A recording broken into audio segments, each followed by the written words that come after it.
Zillow leads and Realtor.com leads are actually good, but they're expensive. So if you're going to invest money into them, I want you to have a process, and I want your process to be refined. We had great success with them. We don't do them anymore. We haven't done them since 2016. We go the Meta route and Google PPC. We run most of it through my director of tech. His name's Trenton. If you need him, just let me know. So I want to go over the Zillow and Realtor.com incoming buyer lead process. So I'm going to show you a graphic, and if you're listening in, don't worry, we'll go over it. If you need it, message me on Instagram or YouTube in the comments, and I'll send this over to you.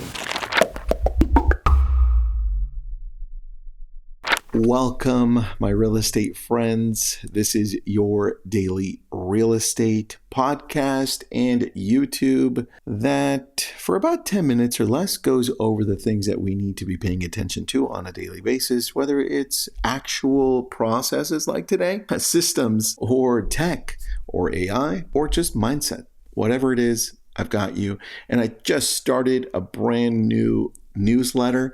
Go into the YouTube link below.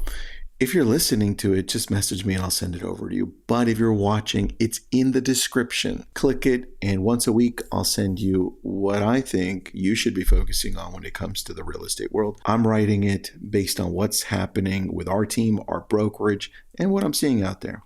Anyway, join that one. Let's get into this one. Zillow, Realtor.com. I'm going to share my screen. And remember, if you are listening, don't worry about it. I've got you. I will go through this slowly. And more importantly, if you need it, I'll send it over. Zillow, Realtor.com, incoming buyer leads. So we've got two sections here that I split this into. I said, if you've got somebody calling, an incoming call, or a phone number, that's going to go on the left. If you've got email, just email, pure email, no other information, which we've seen and we've talked to agents, they still just get only email leads. We have a section on the right. So you have it split: incoming calls or incoming leads with phone numbers and incoming emails. From there, you see the incoming leads with phone numbers. It says it rings all agents on the team through call action or any other tech. The idea is, and we use Follow Up Boss or Lofty, it does it as well. If the lead comes through, we don't just assign it to one agent. Now, I'll go back to the graphic if you were watching, but we don't just assign it to one agent. We have it ring everyone, because if you're available and you pick it up, you're going to be the one that talks to this client, because the number one challenge is getting the phone picked up or questions answered for the client. They are our customer. They want to be taken care of quickly. And so we even have ISAs. We've got 2 full-time ISAs listening in, right? And so you've got to pay attention to those details and make sure that it's customers first. Now, with that, on the other side of this, you've got emails agents on the team through a round robin capability, through Follow Up Boss or through Lofty, whatever it is, right? And as it comes in at an email, one of the things we've instructed our agents to do is to check to make sure, and our ISAs, check to make sure that that email, if it's email only, or if you've got a wrong phone number, even then, that you make sure to grab that email and put it into the texting section of the iPhone, because sometimes that email is connected to texting. And many times we grab people through there. All right, going back to the agent process when calls are missed or when incoming leads are coming with a phone number. Your responsibility as an agent, as a team leader, as a broker, if you're handling leads from Realtor.com or Zillow, is to call them back, right? Call them again if they didn't pick up, leave a message, then text them and asking them, hey Joe, you just inquired about 123 Brilliant Street. Did you want to take a look at that today at 5, or is tomorrow in the morning better? Right? They're very different, the leads from Zillow or Realtor.com. Most of them come in inquiring about a specific property. And then if they don't get back to you in about 15, 25 minutes, text them and ask them, well, let me know. Let me know so I know to set it up, or let me know because I know of another property that looks just like this one, right? And also make sure that you email them, because if you go to the right of this on the screen, you also say, hey, email them quickly. Now, a lot of executives and entrepreneurs use email, so don't write off email, please.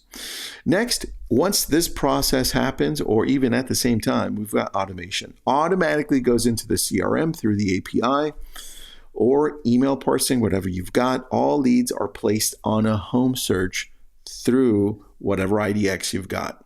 That has to happen automatically. And then the CRM automatically attaches touching sequences based on how you've set it up. Look, if somebody's come through and they're a buyer, well, you better have the tags correct. Like, hey, based on where they're coming in, they're a generalized buyer. But now that I've talked to them or they've inquired more, now I can narrow it down to A buyer, B buyer, C buyer, D buyer, E. I don't know.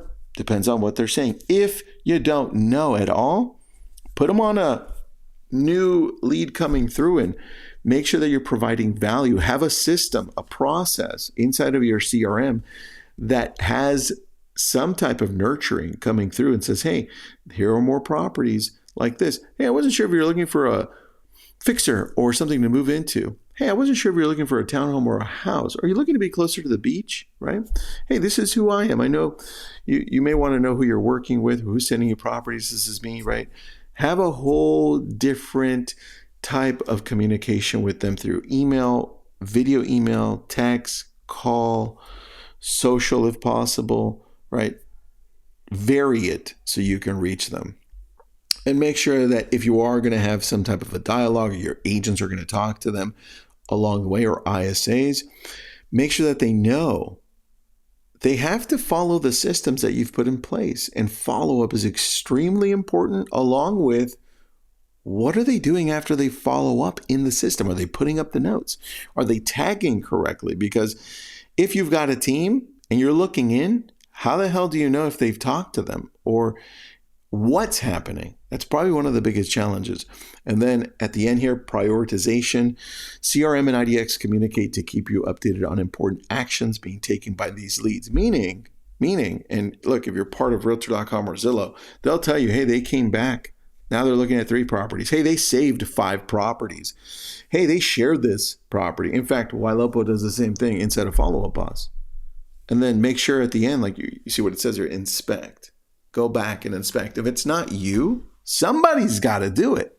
Like, this is a lot of money you're investing into this. This is why Zillow Flex is really choosy about the agents they choose or they work with. And they also keep you accountable and say, hey, you're not meeting the standards, right? And so you've got to have those standards set in place for all of the types of leads you've got. Realtor.com doesn't do that with their VIP Market VIP program, but you better do it. Like, this is how you grow. Anyway, hope this helps. Remember, subscribe to my new newsletter. I'm going to be sending it out once a week. Probably get it on Friday or Saturday. I haven't decided yet. Thanks for joining me. Have an awesome day.